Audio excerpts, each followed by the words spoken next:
우리는 흔히 사무엘상에 나오는 이 한나 이야기, 오늘 이제 한나 이야기를 살펴볼 텐데요.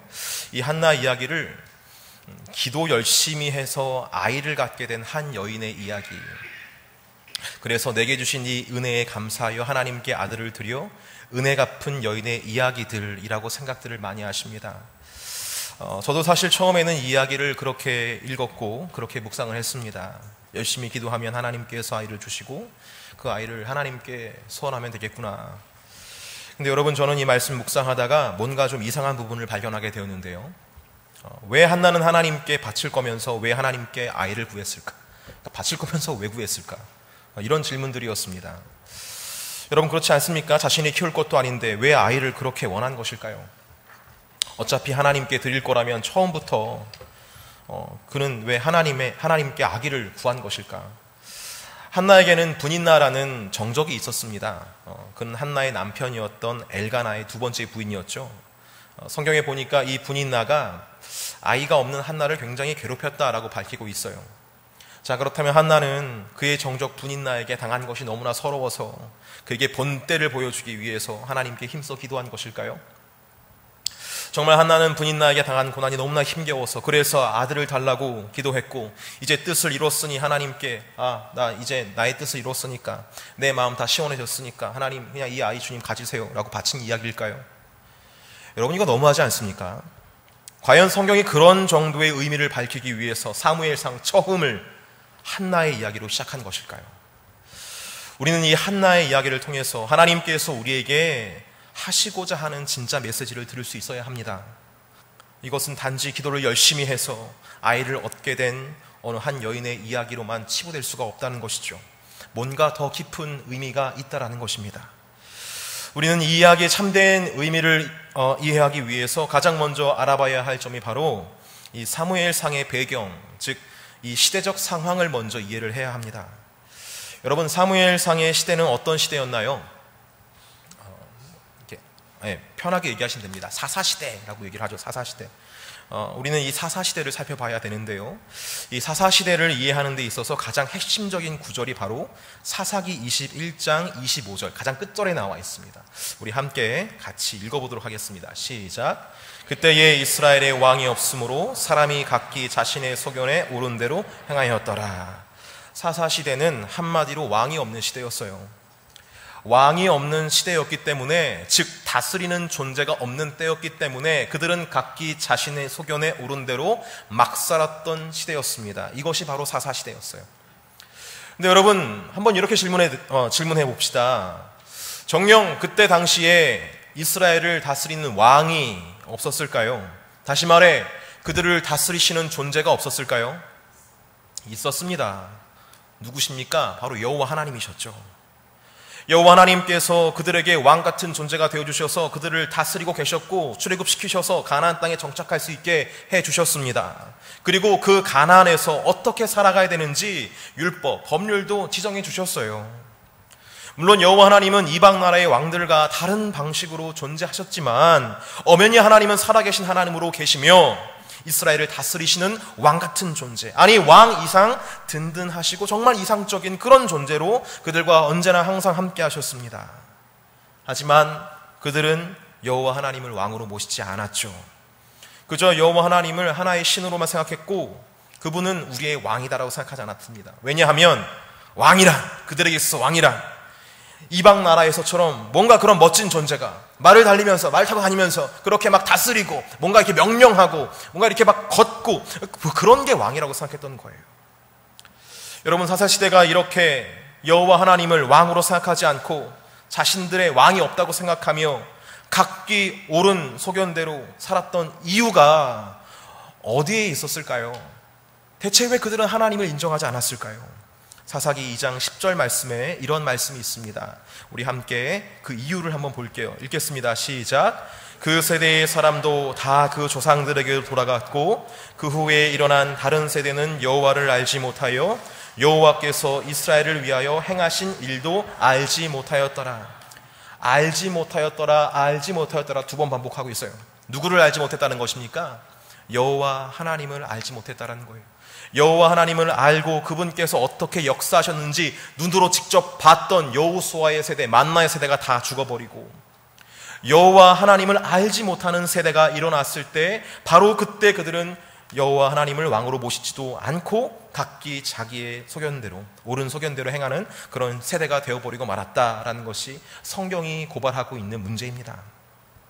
여러분, 그렇습니다. 사무엘서의 배경이 되었던 이 사사시대는 여호와 하나님을 알지 못하는 세대, 여호와 하나님을 왕으로 모시지도 않고 그저 이방 나라나 부러워하며 우상 숭배하고 이방 나라처럼 왕이 나왔으면 좋겠다라고 생각했던 그런 무법의 시대, 바로 그 시대가 사사시대의 모습이었어요. 여러분, 한번 하나님 입장에 생각해 봤으면 좋겠습니다. 여러분이 하나님이셨다면 얼마나 당혹스럽고 씁쓸하시겠습니까? 하나님을 신실하게 섬겼던 여호수아가 죽고, 또 여호수아와 함께 하나님의 역사를 경험했던 모든 신앙의 사람들이 다 죽었어요. 이제는 여호와 하나님을 하나님답게 알아보는 사람이 아무도 없습니다. 하나님은 얼마나 외로우셨을까요? 하나님은 얼마나 슬프셨을까요? 이렇게 사무엘서의 배경인 이 사사시대는 인간으로서는 각기 옳은 소견대로 삶을 살아왔던 시대라고 볼 수 있지만, 하나님께서는 그 시대에 가장 하나님께서 슬퍼했던 시대가 바로 이 사사시대가 아닐까라고 저는 생각해 봅니다. 그런 사사시대에 한 가정이 소개되고 있는 거예요. 바로 엘가나라는 사람과 그 가문의 모습입니다. 사무엘상 1장 1절은 이렇게 시작합니다. 우리 사무엘상 1장 1절을 한번 읽어볼게요. 읽겠습니다. 시작. 에브라임 산지 라마다 임소임에 에브라임 사람 엘가나라 하는 사람이 있었으니 그로 여로함의 아들이요 엘리우의 손자요 도후의 증손이요 숲의 현손이더라. 사무엘의 아버지는 엘가나라는 사람인데 에브라임 사람으로 소개되어 있습니다. 하지만 사무엘의 족보가 담겨있는 역대기 6장을 보면요, 그는 에브라임 자손은 아니고요, 레위 아들 중에 한 명인 고핫 자손이다라고 명시되어 있어요. 즉 그는 에브라임 산지에 거주하고 있었기 때문에 에브라임 사람이라고 붙여진 것이지 사실 레위인으로 볼 수 있습니다. 즉 사무엘의 아버지 엘가나는 하나님을 예배하는데 그 본분이 있었던 아주 경건한 혈통이었다, 그 참 혈통이 좋았다라는 것을 바로 1장 1절에서 밝히고 있는 것입니다. 자, 하지만 2절에 어떤 내용이 이어지고 있습니까? 우리 2절 말씀을 같이 읽어보겠습니다. 읽겠습니다. 시작. 그에게 두 아내가 있었으니 한 사람의 이름은 한나요 한 사람의 이름은 분인나라. 분인나에게는 자식이 있고 한나에게는 자식이 없었더라. 자, 그에게는 몇 명의 아내가 있었다고 말합니까? 2명의 아내가 있었다고 합니다. 한 사람의 아내의 이름은 한나이고 두 번째 아내의 이름은 분인나다라고 이야기를 하고 있어요. 여러분, 이 아내들의 이름에 좀 주목해 보시길 바랍니다. 한나의 이름은 어원상 하나님의 은총, 하나님의 은총을 입은 자라는 의미가 담겨져 있다고 합니다. 그런데 이 분인나는 다산 혹은 기름진 이라는 의미를 가져요. 이 두 아내의 이름을 통해서 우리는 창세기 족장 한 사람이 생각이 나는데, 혹시 누구를 말할지 예상하십니까? 제발 말씀해 주세요. 아브라함입니다. 여러분, 아브라함은 사라를 아내로 두었지만 약속에 있는 걸 알고 있었지만 그가 아이를 갖지 못하자 어떻게 합니까? 사라의 종 하갈을 두 번째 부인으로 얻게 됩니다. 그리고 공교롭게도 그 이 하갈이 임신하고 아이를 낳자 이 종이었던 하갈이 사라를 어떻게 해요? 업신여기는 것을 볼 수가 있어요. 분인나가 한나를 업신여겼던 것처럼 이 아브라함 가정도 그랬다는 것입니다. 이렇게 2절은 엘가나가 2명의 아내를 갖고 있는 것을 나타냄으로 말미암아 아브라함이 믿음이 없어 인간적인 방법으로 하갈을 얻었던 그때 그 상황을 재현하는 것 같은 이미지를 주고 있다는 것이죠. 여러분, 사무엘상 1장 1절과 2절의 말씀이 무엇을 의미하는 걸 생각하십니까? 1절을 통해 엘가나는 하나님을 예배하는 직분을 가진 경건한 혈통을 가진 그런 레위인으로 그려지고 있지만, 2절을 통해서 엘가나는 그런 경건한 혈통으로서 하지 말아야 할 인본적인 삶을 살아가던 모습을 살짝 비춤으로 그 시대가 정녕 참된 경건이 소멸됐다, 정녕 하나님을 알고 있는 모실만한 사람이 없었다라는 것을 살짝 나타내는 그런 의미로 사용된다라는 것을 알게 되었어요. 근데 하나님의 슬픔이 이렇게 넘치게 있는 시대이건만, 여러분 이 시대에도 계속해서 뭐가 드렸는지 아십니까? 하나님께서 슬퍼하고는 중이었지만 하나님께 예배는 계속해서 드려지고 있었던 것을 보게 됩니다. 우리 3절 말씀을 한번 읽어볼까요? 1장 3절 말씀입니다. 읽겠습니다. 시작. 이 사람이 매년 자기 성읍에서 나와서 실로에 올라가서 만군의 여호와께 예배하며 제사를 드렸는데 엘리의 두 아들 홈리와 비느하스가 여호와의 제사장으로 거기에 있었더라. 엘가나는 하나님께 예배를 드렸습니다. 이렇게 예배를 드렸다는 것은 그 가정이 참 경건한 가정이었다라는 것을 보여주는 구절이죠. 하지만 여러분, 너무나 안타까운 것은요, 이 시대를 바라보며 하나님께서는 좋아하셨습니까? 아파하셨습니까? 아파하셨다라고 말씀했어요. 자, 하나님께서는 그렇게 아파하고 계시는 중이었는데 그렇게 경건하게 예배를 드리는 엘가나와 그의 가족들은 하나님의 아픔을 느끼고 있는 것 같습니까? 느끼지 못하는 것 같습니까? 느끼지 못하는 것 같아요. 아주 그냥 경건하게만 예배를 드리고 있는 것 같아 보여요. 근데 바로 이 부분에서 고통을 느끼는 한 사람이 등장을 합니다. 그게 누굽니까? 바로 한나예요. 고통을 느끼지 못하는 사람들 중에서 한 명이 고통을 당하고 있습니다. 그게 바로 한나예요. 한나가 왜 고통을 당하고 있습니까? 우리 사무엘상 1장 5절과 6절 말씀을 같이 한번 읽어볼게요. 읽겠습니다. 시작. 여호와께서 그에게 임신하지 못하게 하시니 여호와께서 그에게 임신하지 못하게 하심으로 그의 적수인 분인나가 그를 심히 격분하게 하여 괴롭게 하더라 라고 나와 있어요.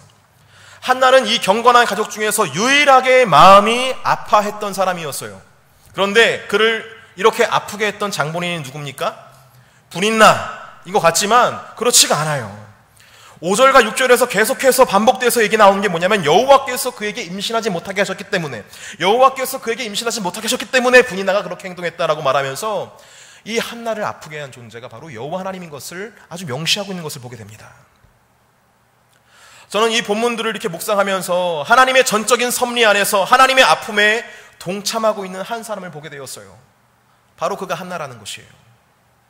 많은 사람들은 하나님께서 아파하시던 안 아파하시던 하나님과의 아무런 소통이 없습니다. 그들은 단지 열심히 예배를 드리고 열심히 제사를 드렸지만 그 제사 후에는 기쁨으로 막 이렇게 재물을 나누고 누구에게는 2배를 주고 누구에게는 하나를 주고 이렇게 막 나누는 삶을 참여했다. 다시 말해서 하나님의 아픔에 진정으로 참여하지 못한 모습을 보여주고 있습니다. 하지만 한나는 아니었어요. 한나는 하나님께서 아파하시는 것 같은 종류의 아픔을 겪고 있는 것을 보게 됩니다. 여러분, 하나님께서 이 시대 속에서 아파하신 이유가 뭐라고 생각하세요? 사람이 없었기 때문에 그렇습니다. 사람이 없었기 때문에. 하나님의 하나님 되심을 알고 있었던 여호수아의 세대, 그 만나 세대가 아까 뭐라고 그랬어요? 이미 사라진 지 오래였다. 이제는 하나님을 알지 못하는 세대가 일어나서 활동하고 있는 세대가 바로 그때였습니다. 그렇게 하나님을 떠나 이방신을 만나고 이방 문화를 막 답습하고 있었던 이스라엘 보면서 하나님은 굉장히 아파하셨어요. 왜? 하나님을 찾는 사람이 한 사람도 없었기 때문에. 그 아픔에 동참해줄 사람도 없었던 것입니다. 그렇다면 한나, 그녀는 왜 아팠습니까? 그도 사람이 없어서 아팠어요. 자신의 정적, 분인나는 자녀들이 있는데 자신은 없었습니다. 그래서 분인나는 자신을 괴롭히는 거예요. 근데 여러분, 여기서 우리가 주목해서 봐야 될 것은 단순히 한나는 자녀가 없다는 현실 때문에만 아파한 것이 아니라는 점입니다. 여러분, 여기 잘 보셔야 돼요. 여러분, 그 당시에 자녀가 없으면 왜 그렇게 사람들이 손가락질을 했는지 아십니까? 그것은 2가지 이유 때문입니다. 첫 번째는 그가 자녀가 없다는 것은 하나님께 저주받았다는 뜻이거든요. 저가 하나님께 저주받아서 자녀가 없는 것이다, 이렇게 말했어요. 2번째는 저가 자녀가 없는 것은 하나님과의 관계가 끊어졌기 때문이다.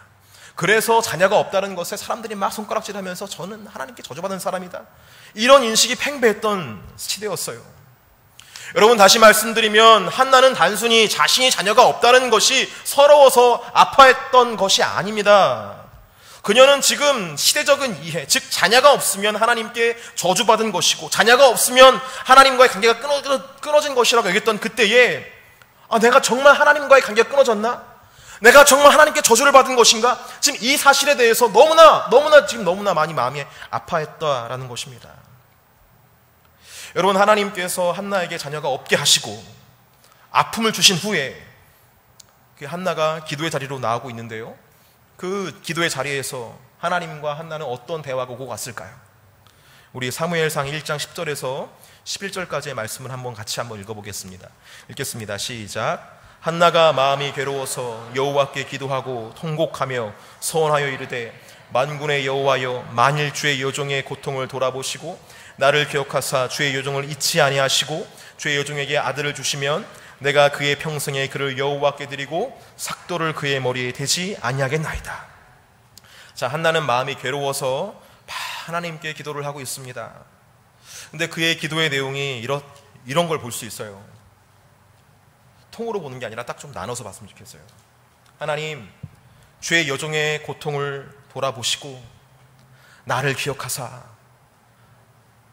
나를 돌아봐 주시고 나를 기억하사, 이렇게 그러니까 나 자신에 대해서 하나님 좀 나를 기억해 달라고 해서 기도를 하고 있는 걸 보게 돼요. 그러니까 한나는 처음 기도에 보면 하나님과의 관계를 위해서 먼저 기도하는 것을 볼 수 있게 됩니다. 그의 기도를 풀어서 이렇게 말하면 이래요. 주여, 사람들은 제가 하나님께 버림받았다고 말합니다. 정말 하나님, 저 버림받은 사람 맞습니까? 제가 하나님께 버림받았으면 저는 어쩝니까? 주여, 저를 기억하여 주시고 저를 돌아봐 주시옵소서. 주님, 은혜를 주시옵소서. 지금 막 이렇게 기도를 하고 있는 거예요. 이게 한나의 기도의 처음이에요. 이렇게 하나님과의 관계로 나아가는 기도를 하고 있는 것을 본문을 통해서 보게 된다는 것이죠. 한나의 기도를 여러분 가만히 묵상해 보면 지금 이 한나의 이 기도, 하나님 저를 기억하여 주시옵소서 라고 하는 기도, 하나님 주여 저를 나를 기억하여 주시옵소서, 나를 돌아봐 주시옵소서 라고 하는 이 기도는요, 하나님께서 그 세대를 향해 외치신 메시지와 일치했다는 것을 여러분 알게 됩니다. 이게 무슨 말이냐면, 한나가 지금 하나님께 주님 저를 기억해 주시옵소서, 저를 버리지 말아 주시옵소서 라고 기도했던 것처럼 하나님도 백성들을 향해서 이렇게 말씀하셨을 거란 말이에요.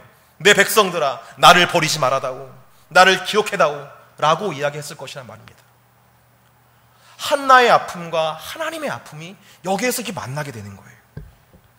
여러분, 한나는 단순히 아들의 없음을 위해서 기도했던 것이 아닙니다. 그는 하나님께 자신을 기억해달라고 매달리는 기도를 했고, 이 기도는 이 세대, 이 백성들을 향한 아버지의 마음과 정확하게 일치했던 기도였음을 보게 됩니다. 할렐루야. 이해하셨으면 좋겠어요. 제가 이거를 묵상하고 나서 얼마나 기뻤는지. 웃지도 않으시고 큰일 났다. 여러분, 저는 여기서 새로운 종류의 아픔을 발견하게 됩니다. 새로운 종류의 아픔. 우리는 살면서 하나님의 징계라는 아픔을 당하기도 하죠. 그 아픔은 우리가 뭐 때문에 당하는 겁니까? 죄 때문에, 죄를 범했기 때문에 당하는 아픔이었어요. 하나님께서는 우리가 죄를 지으면 그에 대한 대가로 징계를 내리십니다. 이것이 첫 번째 종류의 아픔입니다. 그럼 두 번째 종류의 아픔은 뭘까요? 욥이 당한 것 같은 그런 아픔을 들 수 있겠습니다. 그는 죄를 짓지 않았지만 하나님의 어떤 계획 안에서, 섭리 안에서 시험의 한 종류로 고통을 당합니다. 세 번째 종류의 아픔이 뭡니까? 바로 오늘 한나처럼 하나님의 아픔에 동참하는 아픔이에요. 그리고 나서 이렇게 하나님의 아픔에 동참하는 한나가 자신도 모르게 이런 이야기를 대뜸하게 됩니다. 주님, 내게 아들을 주시면 하나님께 드리겠습니다. 이런 기도를 하게 돼요. 앞에서도 말씀드렸듯이 하나님의 역사를 알고 하나님 마음을 이해하지 못했던 세대, 그 사사시대의 사람들 속에서 하나님은 새로운 한 사람을 찾고 있었어요. 하나님의 마음을 이해해 줄 만한 사람, 하나님의 뜻을 펼칠 만한 그 사람을 지금 찾고 계셨다는 것입니다. 그때 이 한나는 하나님의 섭리 안에서 고통을 겪게 되면서 깨닫게 된 것이 있었다는 것이죠. 이게 뭐냐면, 내가 이렇게 사람이 없어서 아파했던 것처럼 하나님도 한 사람이 없어서 지금 아파하고 계시구나, 이거를 지금 깨닫게 되는 것입니다. 그때 한나에게 임했던 결단이 뭡니까? 바로 이거예요. 내가 하나님께 그 한 사람의 아이를 선물로 드리겠습니다. 이런 결단이 생긴 것입니다. 이런 마음이 그에게 순간적으로 임해서, 그래서 그는 내가 여호와 하나님께 바라시는 한 사람을 낳아드리겠습니다. 주님이 위해 살도록 제가 양육하겠습니다. 여러분, 한나의 기도를 주목해서 보면 11절을 보면 이렇게 나와 있어요. 11절 한번 같이 읽어보겠습니다. 읽겠습니다. 시작. 서원하여 이르되 만군의 여호와여, 만일 주의 여종의 고통을 돌아보시고 나를 기억하사 주의 여종을 잊지 아니하시고 주의 여종에게 아들을 주시면 내가 그의 평생에 그를 여호와께 드리고 삭도를 그의 머리에 대지 아니하겠나이다. 그냥 아이를 드리겠다라고 말하지 않습니다. 여호와께 드리고 뭘 안 한다고요? 삭도를 그의 머리에 대지 아니하겠다라고 말해요. 여러분, 삭도를 머리에 대지 않는 것은 뭘 말합니까? 나실인으로 키우겠다라는 것을 말합니다. 즉 나면서부터 하나님께 바친 진정한 하나님의 사람으로 내가 키워내겠습니다. 여러분 생각해 보세요. 자녀가 없는 어머니가, 아들이 없는 어머니가 어찌 하나님을 위한 자녀를 내가 낳겠다고 말하면 하나님께 모든 걸 드리겠다고 말할 수가 있겠어요? 나를 위한 자녀를 기도했다면 그 자녀가 내 기쁨이 되기를 원하고 내 소망이 되기를 원하고 내 마음을 채울 수 있는 그런 아이를 구하는 것이 당연한 것입니다. 그러나 한나의 기도는 그렇지가 않았다는 거예요. 자신을 위한 아이를 구한 것이 아니라 하나님을 위한 한 사람, 그거 제가 감당하겠습니다. 지금 이렇게 결단하고 있는 거예요. 저를 통하여 일하여 주시옵소서. 지금 한나가 그렇게 기도하고 있는 것을 보게 됩니다. 이것이 바로 한나의 기도였어요, 여러분. 한나의 기도는 분노의 기도도 아니었습니다. 억울함의 기도도 더욱 아니었어요. 한나의 기도는 하나님과의 관계라는 부분에서 시작된 믿음의 기도였고, 이 믿음의 기도를 드리는 과정 속에서 하나님의 의도를 깨닫게 된 한나는 결국 하나님의 뜻에 참여하는 순종의 기도, 드림의 기도로 나아가게 된 것을 보게 됩니다. 여러분, 그렇다면 우리의 기도, 우리의 예배는 어떻습니까? 우리는 정녕 하나님 아픔에 참여하고 있는 그런 기도를 드리고 있고 그런 예배를 드리고 있나요? 저는 아까 엘가나의 예배를 보면서 많은 생각을 하게 되었어요. 분명 귀한 모습이고 이 시대, 그 시대에 찾아보기 힘든 모범된 예배자는 확실합니다. 그는 하나님의 아픔에 공감하는 자리까지는 근데 나아가지 못한 것을 보게 돼요. 그저 율례대로 예배를 드리며 떡을 떼는 기쁨으로만 마무리를 드렸다는 것을 저는 보게 되었습니다. 여러분, 우리의 예배가 딱 엘가나 같지 않습니까? 하나님의 아픔에는 전혀 공감하지 못하고 그저 예배 시간에 받는 위로로 마무리를 짓고 있는, 하나님께서 무엇을 원하시는지, 무엇을 바라보시는지 그 전혀 신경 쓰지 않고 그저 내 앞길만, 내 걱정거리만 가지고 그렇게 붙들고 기도하고 있는 우리들의 모습, 혹여나 하나님께서 우리의 삶에 작은 아픔을 주시기라도 하면 왜 내게 이러십니까? 왜 나에게만 이러십니까? 라고 말하며 이 아픔을 저주하고 회피하려고만 하는 우리의 모습, 그러면서 다른 사람과 비교하며 저희는 저런데 나는 이렇다고 말하며 더 깊은 동굴 속으로 들어가는 우리의 자화상. 사랑하는 성도 여러분, 우리의 마음을 바꾸고 우리의 생각을 고쳤으면 좋겠습니다. 우리가 지금 겪는 이 아픔은 그냥 고통이 아니라 하나님의 부르심일 수 있다는 사실을 우리는 기억할 수 있어야 돼요. 이 세대를 향하신 하나님의 아픔에 조금만 동참해 달라면, 내가 지금 이렇게 아파하는데 너희도 좀 이렇게 아파하면서 나의 아픔에 좀 동참해주면 안 되겠냐? 라는 그런 하나님의 부르심일 수가 있다는 것이죠. 여러분께 도전합니다. 우리의 기도가 단순히 지금 나의 아픔을 해결해 달라고, 씻어달라고 하는 기도에 머무르는 게 아니라 하나님 아픔에 공감하며 하나님과 함께 울고 함께 일어날 수 있는 그런 능력의 기도가 되기를 예수님의 이름으로 축복합니다. 여러분, 기억할 것은 이 기도는 반드시 다음 경건으로 나아가게 되어 있는데, 그것은 이 보잘것없는 나를 통해서 하나님의 뜻을 이루는 그 기도까지 나아가게 되는 것을 보게 돼요. 한나를 통해 하나님의 사람 사무엘이 태어났듯이 나를 통해 하나님의 뜻이, 이 시대를 향한 하나님의 대안이 여러분 이루어지기를 원하십니까? 근데 여러분, 이 하나님의 뜻을 이루는 게 생각보다 쉽지 않은 걸 보게 됩니다. 하나님의 뜻을 이루는 것은 엄청난 고난을 수반하게 되는 것을 보게 돼요. 한나로 비유할 것 같으면 사랑하는 나의 아이를 하나님께 드려야 한다라는 이 정서적인 고통이 수반되고요. 또 그 아이를 잉태하고 낳아야 하는 육체적인 수고 또한 동반되는 것을 보게 됩니다. 하나님의 뜻은 이런 수고들로 이루어지는 거예요. 하나님의 뜻을 이루는데 여러분 이렇게 생각할 수 있잖아요. 왜 내게 이런 고난을 주십니까? 나 하나님의 길 걸어가고 있는데요. 나 하나님께 기도했는데요. 하나님 나 주님과 동행하고 있다고 생각했는데요. 왜 이런 고난이 생깁니까? 여러분, 그런 고난이 생기는 것에 대해서 이상하게 생각하시면 안 됩니다. 하나님의 뜻을 이루는 길은 고난이 오게 되어 있어요. 너무나 당연한 것입니다. 하지만 여러분, 하나님의 뜻을 이루는 자리가 비록 아픔이 있고 수고가 있겠지만 하나님의 대안이 작은 나의 수고를 통해서 이루어질 수만 있다면 주님, 나를 기꺼이 사용하여 주시옵소서. 이렇게 기도할 수 있는 저와 여러분 되기를 예수님의 이름으로 축복합니다. 저는 오늘 사무엘상 2장의 1절에서 10절의 말씀을 본문으로 삼았어요. 제가 본문으로 삼은 구절들은 자신의 기도를 들어주셔서 아들을 주신 하나님께 한나가 감사의 기도 혹은 감사의 찬양을 올리는 내용이 담겨져 있습니다. 한나의 기도, 한나의 노래를 묵상하면서 그 모든 구절 중에서 저의 마음을 가장 많이 울렸던 말씀은 바로 사무엘상 2장 10절 말씀입니다.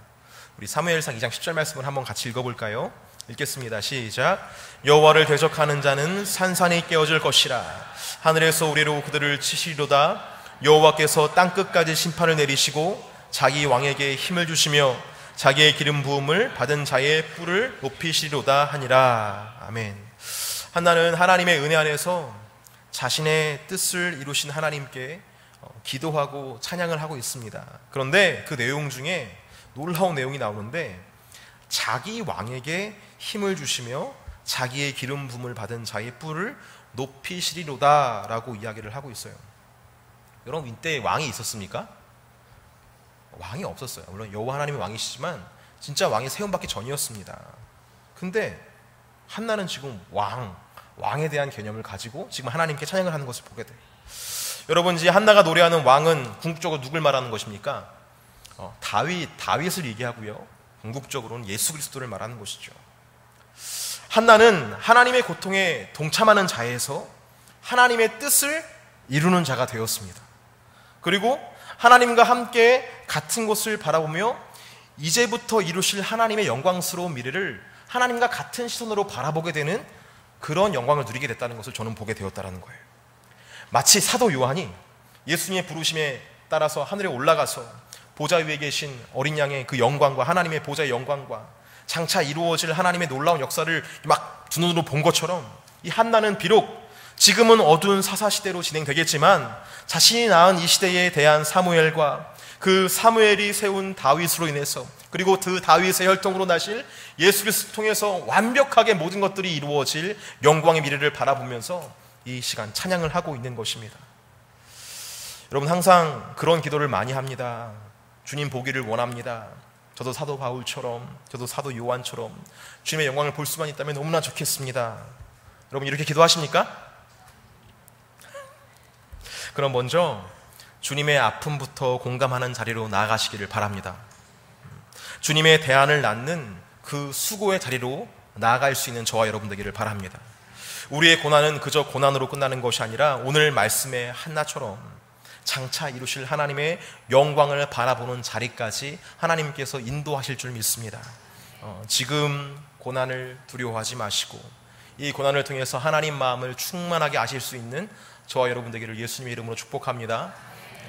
그 자리에서 하나님의 소망을 발견할 수가 있어요. 그리고 마땅히 이 작은 나를 통해서라도 하나님께서 일하실 수만 있다면 주님, 제가 나아가겠습니다, 결단하시고 순종하실 수 있는 저와 여러분 되기를 간절히 바랍니다. 그렇게 뭉군이 나아갈 때에 하나님의 영광을 바라볼 저와 여러분 될 수 있다는 사실을 믿기를 예수님의 이름으로 축복합니다. 우리 시간 함께 찬양했으면 좋겠습니다. 하나님 아버지의 마음 우리 찬양하시겠습니다.